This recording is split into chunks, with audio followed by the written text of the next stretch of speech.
It can be difficult to recognize the things that you feel passionate about sometimes. Sometimes you feel pulled in a certain direction. You feel that you should be part of something bigger, but you don't exactly know what that thing is. Today, we're going to talk about how to find your life's purpose.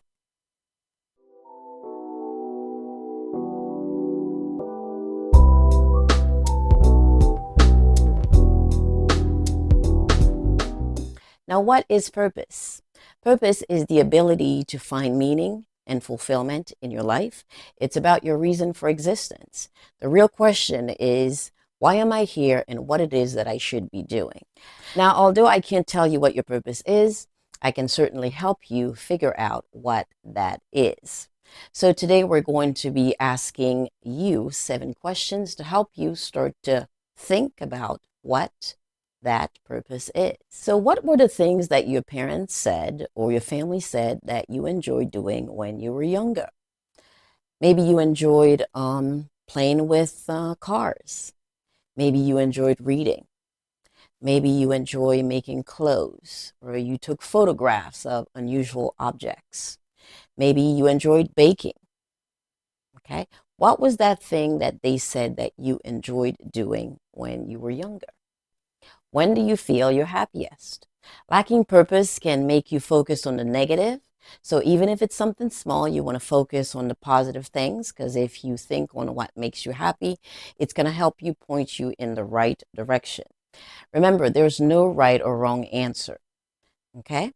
If somebody calls you and they ask you for advice, or a lot of people call you and ask you for advice on a regular basis, it's an indication to you that they value what you have to say. So that could be an indication to you that an advice or a counselor path or career should be where you should be looking. Okay, you could be a grief counselor, you could be a mental health counselor, you could be a child counselor, a business consultant, okay, a grief counselor. Okay, it's going to depend on your area of interest, which counseling path that you take. Next question is, what do you do in your free time, or what do you enjoy doing in your free time?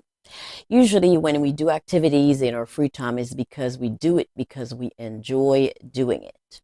Okay, so if you lean back into what you enjoy doing and you give it some thought, you're going to find that this is something that you naturally are drawn to, or that you're naturally good at. So that can help point you in the right direction as well. Next question is, what are your strengths, or what are you good at? I would recommend making a list of the things that you're good at, and you will be surprised of the things that you'll find. Next question is, what obstacle have you overcame? Maybe if you have overcame something major, that is an indication that you can help somebody else that has overcome something similar. Next is, have you ever thought about taking a personality test? I have linked 2 links down below for you to check out. I have myself taken both of those tests. When I was in the process of discovering my calling or my purpose, somebody recommended that I take those tests, and I'm glad I did, because it helped me put me on the right path. I scored the highest in education. It will break it down in different categories. There's education, there's your hobbies, there's your strength, there is just different categories that you can see where where you need to be in your life. Okay, and so that was an indication to me that education, teaching is the field that I need to be in, and it feels right for me, and it feels the right thing. I feel at ease and I feel at home in that space. Okay, so these are very helpful. I will strongly recommend that you check those out to better assist in finding what your calling is. Another thing I wanted to point out when it comes to taking the personality test, whether it's the 16 personalities or the Myers-Briggs Test, is pay attention to your scores, whether it's high or low, specifically if it's a low number. When I took the Myers-Briggs Test, I scored a low number in the area of investigative. I didn't understand it at first, and then later on I did. So I realized that when I was younger, I did not ask a lot of questions. Okay. The environment that I grew up in didn't allow for me to ask a lot of questions. And so it made me understand why that number was low. If you have questions about something, you need to ask it. But sometimes you're made to feel, growing up in your environment, that you can't ask questions or you're supposed to take their word for it. Okay? So pay attention to that because it will help you know which area of your life you need to improve on. Okay.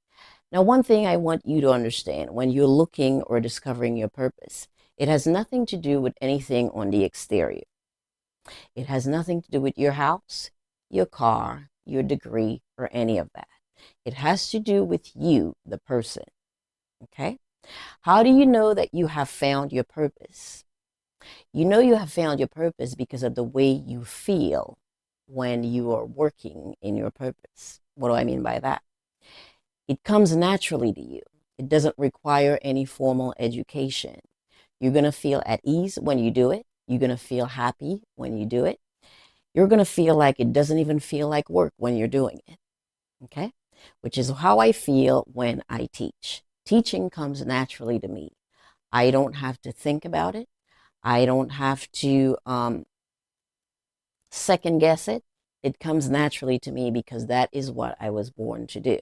That is what I know I was born to do. There's no doubt about that. So that is how you're going to feel when you're doing the thing that you were born to do. Okay? Hope this was helpful for you.